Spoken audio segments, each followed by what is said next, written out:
Hi everyone, it's Kento. I don't usually speak to you in English, and I don't usually talk about my own experience on this channel. Why? Well, I've always believed it would be more beneficial for viewers to get insights from research rather than from just my story. Also, I know many people just listen to YouTube videos while doing something else. So, if I speak in Japanese, you don't have to watch the screen, right? However, I realized it might be interesting to talk about my own experience and evaluate what I did based on second language acquisition research. I will also share what I would do differently if I were just starting out now. Since I'm talking about how I learned English, I thought it would also be important for you to hear how I actually speak. That's why I'm speaking to you in English today. In today's video, I'll focus on the time from when I was a senior in college to the early years of my teaching career. That is when I feel my English improved the most. And just to clarify, I wasn't bad at English before that. I'd say I was just above average. My TOEIC score when I entered the university was around 520 or 530, so not terrible but definitely not great either. You may have seen people online saying I was the worst in my English class and now I'm fluent. But that wasn't me. I was okay in school, but as many of you know, being good at English in school and actually being able to communicate in English are two totally different things. So, even though I did okay on tests, I wasn't fluent at all. In fact, I struggled when I got into my American graduate school. More than half of my classmates were native speakers, but I'll save that story for another time. So now, let's talk about what I actually did to improve my English, and if they are effective based on research on SLA. I'll also mention what I would do differently if I had to start again. Okay, so let's dive in. The first thing I want to talk about is dictation. As far as I remember, this was the first thing I did when I got serious about learning English. One of my professors, who was a researcher in SLA, recommended it. So I trusted him and I tried it. At that time, I was studying for the TOEFL because I needed a good score to get into graduate school. And TOEFL really requires good listening skills. The listening section alone can be 6 minutes long and you can take notes, but you still need to concentrate the entire time. Plus, in the speaking and writing sections, you also have to listen and respond. So basically, listening is everything in TOEFL. And as I did more dictation, my listening skills improved. That's why I always recommend it, especially if you struggle with understanding spoken English. And research backs it up too.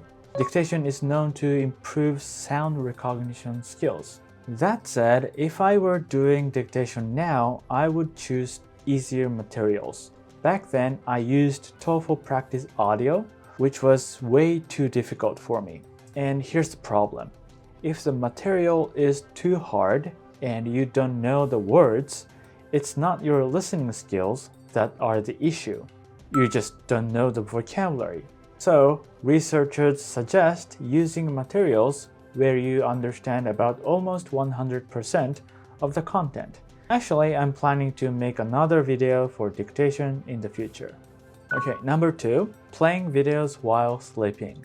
This might sound a little weird, but the second thing I did was play English videos while I was sleeping.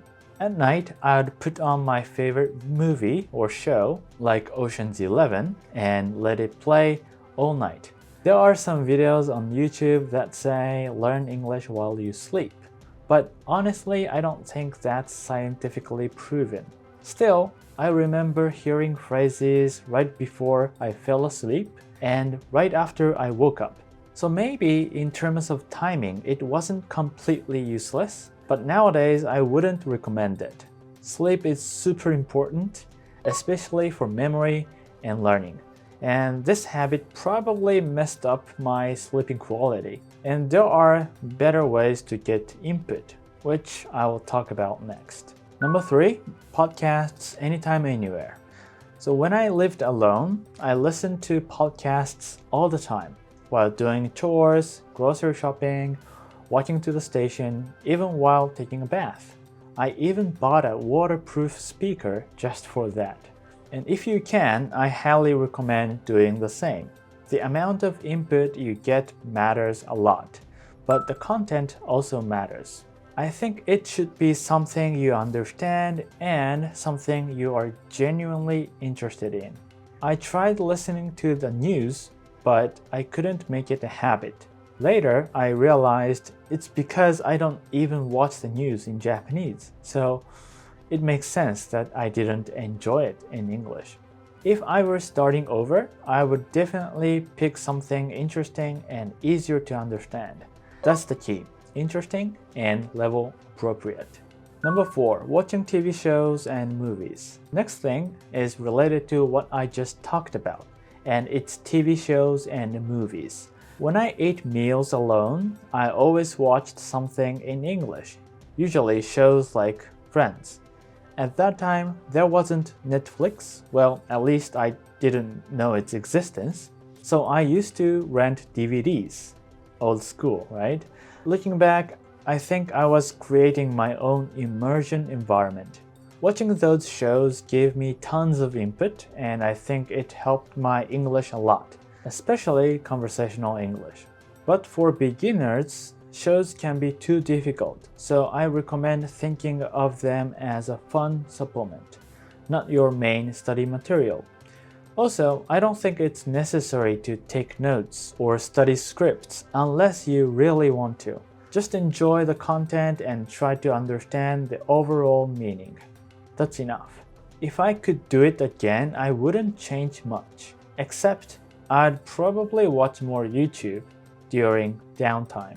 And honestly, TV shows helped me learn natural phrases. Unlike textbooks, they show how expressions are actually used. Number 5. I also reviewed grammar, mainly using the Grammar in Use series. Since I was in an American graduate school, I used the American version, but I wasn't learning grammar from scratch. It was more like reviewing. Would I recommend learning grammar? Well, as I talked in another video, studying is an important part for acquiring English, so I think it's helpful. And if you are a beginner, I think it's almost essential to learn grammar. I said almost because I know there are some people who have become able to speak another language without learning any grammar. And even in the field of SLA, there is a group of people who argue that studying grammar isn't necessary. Of course, I don't think you can be fluent just by learning grammar, but I believe it helps you when you are trying to understand input as well as producing output, like speaking. That being said, once you have reached a certain level, I think you just need to check some grammar points here and there when they come up, unless you want to become an English teacher. I said a certain level, and that level would be B1 or B2. If you are not familiar with this B2 or B1, there are scales in CFR. And if you want to know more about it, please check out this video right here. Number 6, reading a lot. When I was in graduate school, I had to read a ton. Textbooks, academic articles, sometimes over 100 pages per week. I didn't always understand everything, and sometimes I couldn't finish, to be honest. But I still got a lot of input, and that was extremely helpful. Again, input is key. So yes, I recommend reading a lot. But ideally, choose materials you can understand 98% of. That way, you won't get frustrated or overwhelmed. Back then, I probably understood 80 to 90%, which isn't bad, but not ideal. Still, it worked. So if you use the right materials and read a lot, I'm sure your English improves a lot. And if you want to know more about input, I recommend watching this video right here. Number 7, talking with people. This was one of the hardest things for me. In graduate school, I had to join class discussions, usually on topics related to English teaching or learning. It was tough. I'm an introvert, and I wasn't confident in what I had to say, especially since many classmates were native speakers. But I couldn't escape. If I wanted to attend class, I had to talk. And this kind of output is really important if you want to become fluent. Even if it feels uncomfortable, you need that practice.